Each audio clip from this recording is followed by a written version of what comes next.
Good morning, my fellow yogic travelers. I'm mighty glad to be alive today, and I hope that you are too, as we continue to live, laugh, love, learn, linger, live the life we love. All right, I took off a day yesterday on my yoga vacation, but I figured I got nothing but time on my hands, so why not I get to it anyway?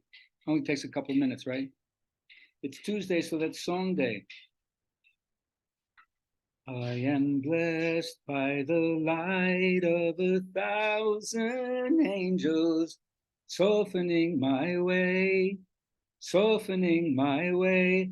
I am blessed by the light of 1,000 angels, softening my way to thee.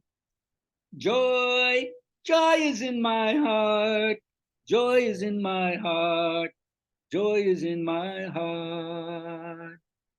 Joy, joy is in my heart, joy is in my heart, joy is in my heart. You know, the other day, I sent out a video and I accidentally made it private viewing instead of public viewing. So a lot of people weren't able to open it, and I couldn't get the message across that I wanted.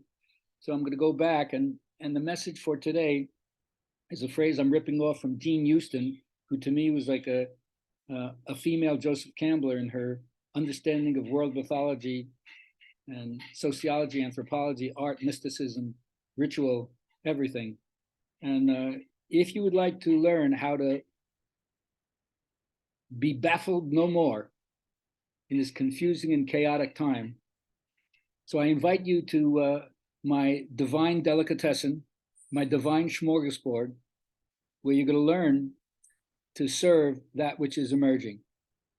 Every one of us is living right now in the mystery of a historical seismic transition. Some people might be haunted by the specter of the end times ahead, like the end of the Roman Empire before a new thing happens. The old world is passing away, not just in 100 years or 200 years, but in months, things are changing radically.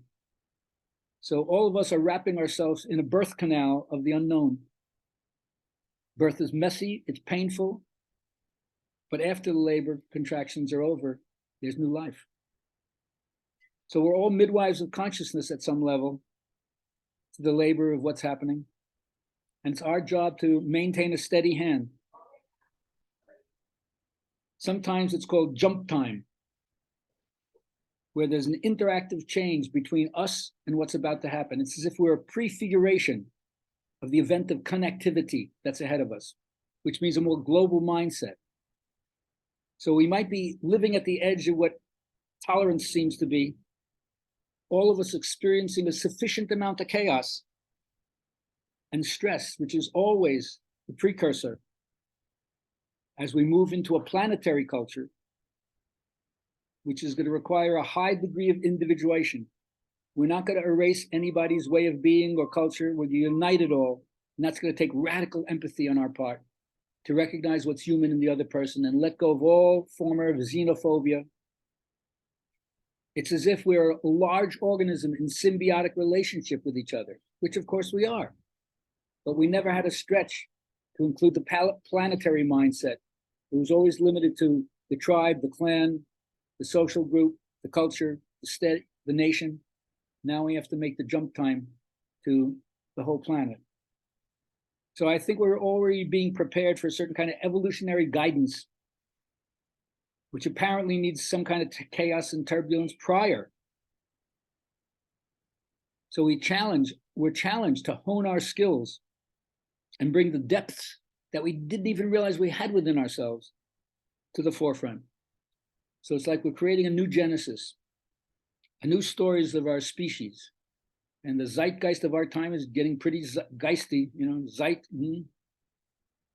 But there is something happening that we can all latch onto, a through line, a theme. And so I invite you all to replace the negative trance to the positive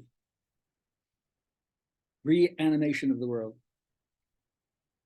Get rid of the old pall of enchantment, the curse that's been laid upon us of division, and instead embrace the wonder of us all till we come back to the radical amazement and the miracle of what life is.